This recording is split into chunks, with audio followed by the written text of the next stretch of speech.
बल्दियाती election में कामयाबी के 1.5 साल बाद भी दफ्तर ना मिला तो क्या हुआ। North Nazimabad town UC 21 Haidri के चेयरमैन नईमुद्दीन ने अपनी गाड़ी को ही दफ्तर बना लिया। हमारे पास सरकारी ऑफिस ना होने के बावजूद हम मोबाइल सर्विस के ऊपर लोगों के दरमियान जाते हैं और उनके मसले सुनते हैं, उसको हल करने की कोशिश करते हैं। मैं अरबाब इख्तियार से ये दरख्वास्त करूँगा कि वो हमें मजबूत बनाएं, हमें इख्तियारात दें और हमें सरकारी ऑफिस देने की कोशिश करें। नईमुद्दीन मोबाइल ऑफिस में ही शिकायत सुनते हैं और हल्के अहकामात जारी करते हैं। इलाका मकीन दफ्तर के बगैर महदूद वसाइल में काम करने वाले यूसी चेयरमैन की कारकर्दगी से मुतमईन हैं। यूसी चेयरमैन हमारे नईम साहब जो हैं अपना काम कर रहे हैं, क्योंकि दफ्तर भी नहीं है और इख्तियारात ज़ाहिर है बिल्कुल आप जानते हैं महदूद होकर रह गए हैं और वसाइल भी इनके पास महदूद होकर रह गए हैं, मशीनरी इनके पास नहीं है।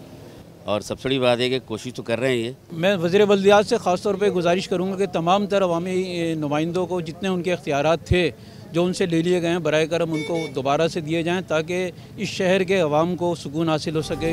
शहरियों का मुतालबा है कि मुंतखब बल्दियाती नुमाइंदों को इख्तियारात और वसाइल फराहम किए जाएँ। इरादे मजबूत और अज़्म जवां हो तो राह में आने वाली बड़ी से बड़ी मुश्किल आसान हो जाती है। कैमरामैन नादिर एहसन के साथ रज़ा जाफरी, डॉन न्यूज़, कराची।